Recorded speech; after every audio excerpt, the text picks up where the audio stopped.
Welcome student. Today we will learn about eye. We will discuss about eye, human eye. So for that I have drawn one diagram for you. Before explaining this diagram, we will discuss about some accessory part of the eye. Some accessory part of the eye like eyebrow, eyelid, eyelashes and lacrimal glands. So we will start from eyebrows. Eyebrows, these are the eyebrows. We have two eyebrows, and these eyebrows are hairy and having more amount of sebaceous gland. The function of this eyebrows is like umbrella. Whenever we sweat, the sweat or perspiration comes, and this is protected to enter the eyes. This sweating comes on your eyebrows and it comes down or slip down this side and this side. And the second function, it forms a shadow. It forms a shadow. Whenever any source of light comes in front of us, it forms a shadow which protects the eye from high intensity of the light. And the second accessory is eyelid. These are eyelids. We have two eyelids. The eyelid is like wiper of the car glass.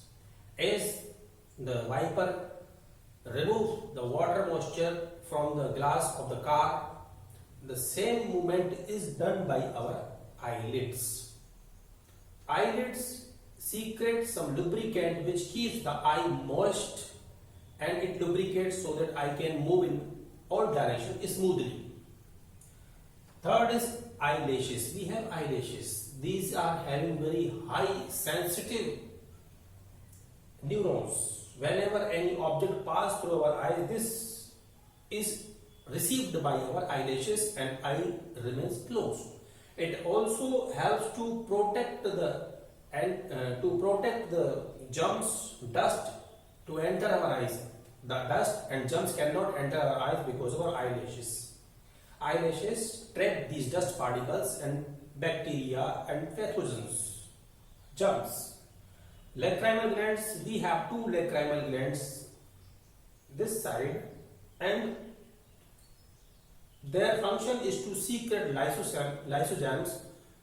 Lysozymes contains some chemicals which kills the bacteria or which kills the germs which are coming on your eye. Now we will study the internal structure of eye. Before internal structure, we will discuss about the location of eye. We have one pair of eyes, and these eyes are located at the front side of the face. These are located in a socket-like structure, and the eye is located like ball. It can move in all directions. So this is socket. We have socket which is made up of facial bones, where this ball is fixed, eye is fixed. So eye has three main parts. Very outside of the eye is made up of sclera. This sclera is also called sclerotic. This is made up of tough tissue. This is made up of tough tissue, tough fibrous tissue. And here from this part, from the front part, remaining this part, except this part, this is hard. Here it becomes soft. Here it is thicker. Here it has become thin. And its main function is to fix the eye into the socket. It is mostly made up of the tissue which does not require any kind of nutrients or blood supply. Blood supply is not there in this part of the eye or in this part of the layer.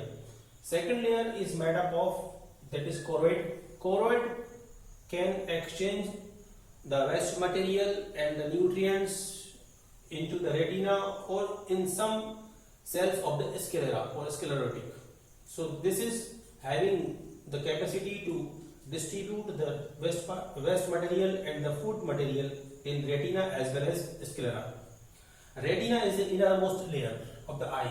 This is the main part of the eye. It is like a screen because all images are formed on the retina. Retina is made up of rods and cones. So first we will see the front side of the eye. This part of the eye, this part is transparent and this part is opaque. This part is opaque. The front part of the sclera is transparent and the remaining part of the sclera is opaque, means light cannot enter from this part. Light can enter only from this part of the sclera. This is transparent.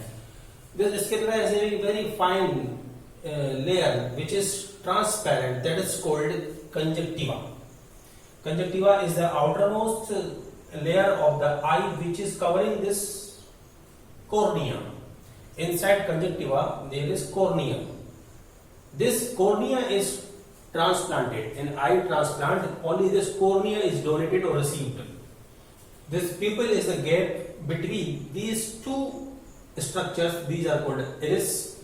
In between these two iris, one gap is present, that is called pupil. This pupil and iris together, we can say sometime, because their main function is to protect the extra amount of light to enter the eyes. They control the amount of light, how much light should enter the eye. This is controlled by pupil, and this is the hole. Pupil is a hole. Pupil is the gap between this iris.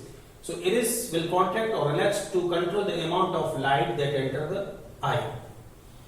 Next, lens. Lens, you can see it is biconcave lens, and its main special feature is that it can change its focal length. It can become larger or thinner, or it can become smaller or thicker.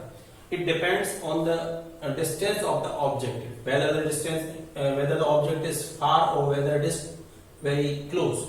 So on the basis of the distance, this can change its focal length, shape and size. Ciliary muscles help to contract or relax or thinning the lens of the eye.